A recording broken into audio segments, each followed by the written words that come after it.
Fala minha gente, tudo bem? Sou o professor Fábio de Almeida e hoje a gente vai falar de funções trigonométricas, né? Pelo menos a gente vai falar de algumas, né? Nessa aula de hoje vamos falar das funções seno, cosseno e tangente, né? Tem outras três funções trigonométricas, que seria cotangente, secante e cossecante, ok? Mas nessa aula, vou repetir mais uma vez, né? Só vamos falar da função seno, cosseno e função tangente, beleza? Vem aqui comigo aqui, ó. Esse gráfico que eu vou esboçar é da função f de x igual a seno de x, né? Então, a gente pode ter função de f de x igual a seno de 2x, de 3x, de 4x, de x sobre 2, enfim. Várias outras denominações, ramificações, melhor dizendo, né? Então, isso aqui é um gráfico, aqui é o esboço do gráfico, né? Aqui é o nosso eixo cartesiano e aqui são os nossos arcos, né? Então, aí lembra círculo trigonométrico, eixo do seno e do cosseno. Aí vamos lá, a função seno, né? O seno é o eixo que está em pé. O seno de zero é quanto? Zero, né? Aí vai. Aí, conforme a gente vai estipulando valores de seno aqui, a nossa função vai crescendo e chega no valor máximo de 90 graus, né? O seno de 90, ou π sobre 2, é quanto? É 1. Então a gente tem aqui π sobre 2 e 1. Aí no segundo quadrante a função seno é o quê? Decrescente. Então ela vai decrescendo, decrescendo, decrescendo até chegar no zero, que é o valor de π. Seno de π, que é igual a zero, né? Aí do segundo para o terceiro ela continua decrescendo, né? Aí quando chega aqui no ponto, no valor de 3π sobre 2, né? O seno de 3π sobre 2 é menos 1. E no quarto quadrante a função é crescente, o seno de 2π, né, deu uma volta, é como se fosse o seno de zero, é igual a zero.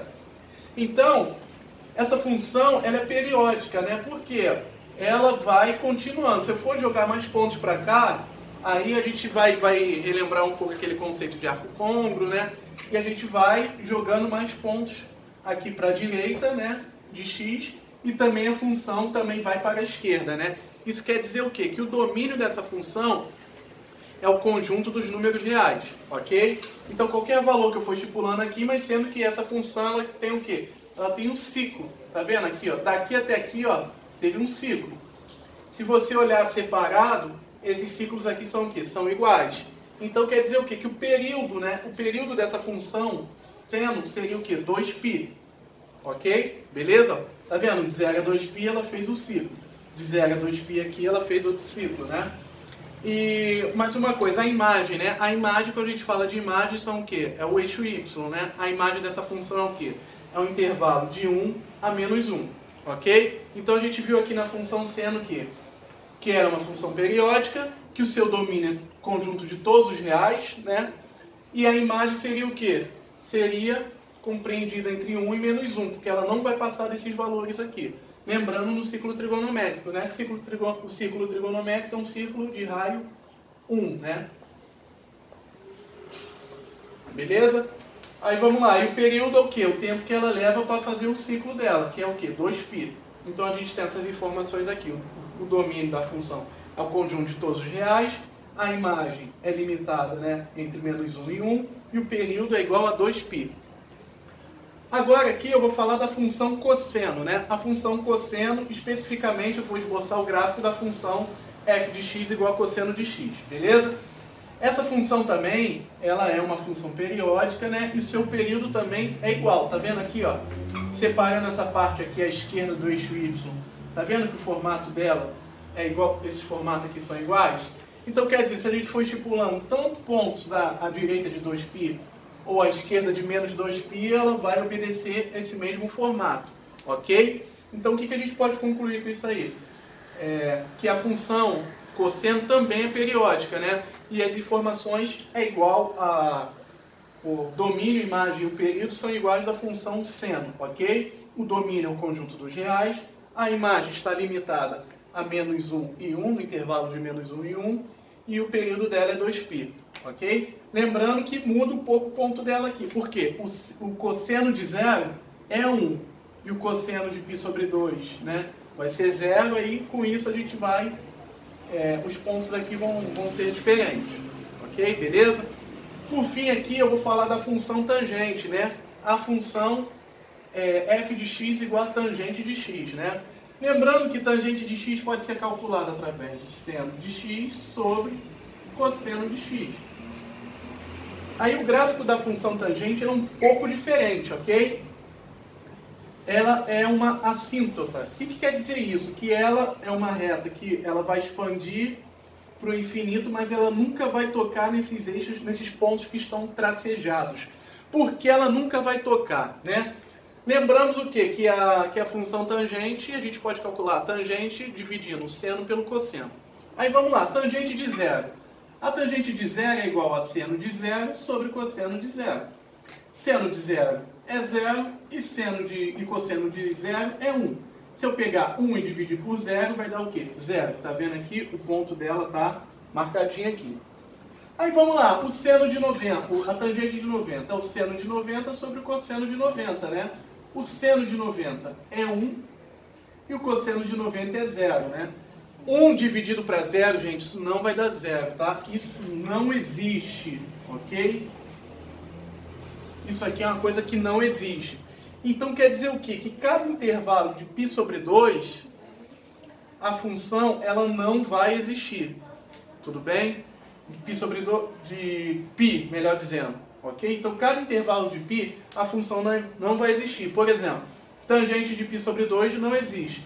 A tangente de 3π sobre 2, que é igual a 270, né, seria seno de 270 menos o cosseno de 270. Deixa eu botar aqui 3π sobre 2 e 3π sobre 2.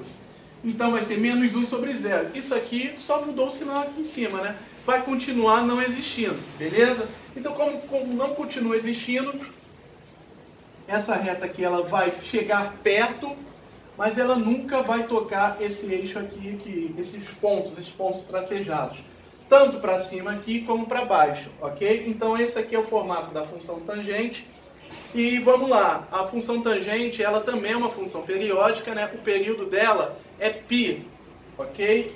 Aqui o ciclo da função cosseno e seno, né? Ela é 2π. A função seno, o período dela vai ser π. Como é que a gente faz isso? Se eu pegar 3π sobre 2 e subtrair por π sobre 2, vamos lá, 3π sobre 2 menos π sobre 2, vai dar 2π sobre 2, que, cortando o 2 do numerador e denominador, vai sobrar o quê? Vai sobrar o π. Se eu fizer isso aqui também vai dar a mesma coisa, ok? Se eu fizer esse intervalo aqui também vai dar a mesma coisa. Beleza? Então o período da função tangente, ela é π. Ok? A imagem, como eu falei, como ela expande tanto para cima ou tanto para baixo, a imagem vai ser o quê? O conjunto dos números reais. Ela não é limitada como no eixo y, né? Ela não é limitada como é limitada na função seno e cosseno, tá bom? Então ela é o conjunto de todos os reais, porque ela expande tanto para baixo como para cima. E o domínio, qual vai ser o domínio da função? O domínio também vai ser o conjunto dos números reais, porque a gente está utilizando essa reta aqui do eixo x. Mas sendo que a gente tem uma restrição aí. Lembra que cada intervalo de π, né, não vai existir a tangente, então não vai existir tangente em π sobre 2, 3π sobre 2, né, menos π sobre 2, menos 3π sobre 2. Então vai ser o seguinte, o domínio vai ser todos os reais, menos o quê? Cada vez que ela toca que tem a defasagem de π sobre 2, ou seja, 90 graus. De 90 em 90 graus a função não vai existir, ok? Então por isso que a gente escreve a gente representa, melhor dizendo, dessa maneira aqui. Por exemplo, se o π for igual a 0, né, vai ser o quê? π sobre 2. Se o π for igual a 1, se o k, melhor dizendo, se o k for igual a 0, isso aqui não vai existir, vai ficar π sobre 2. Então x diferente de π sobre 2. Se o k for igual a 1, 1 vezes π vai ser π, e 2π sobre 2, π sobre 2 mais π vai dar 3π sobre 2, né? E vai eliminar. Se eu botar k igual a 2, vai ficar 5π sobre 2, e também não vai existir. O próximo intervalo aqui que ela não vai existir seria o quê? 5π sobre 2, que estaria um pouquinho aqui depois de 2π. E assim vai. Por que o k pertence ao inteiro aqui? Porque o k tanto pode ser representar um número positivo ou um número negativo. Beleza, gente? Então aí Espero ter ajudado vocês mais uma vez, espero que vocês tenham entendido o que eu falei aqui nessa aula, tá? Espero que você continue também aí acompanhando a minha aula aí, tá? Me despeço mandando um forte abraço para vocês e fiquem com Deus.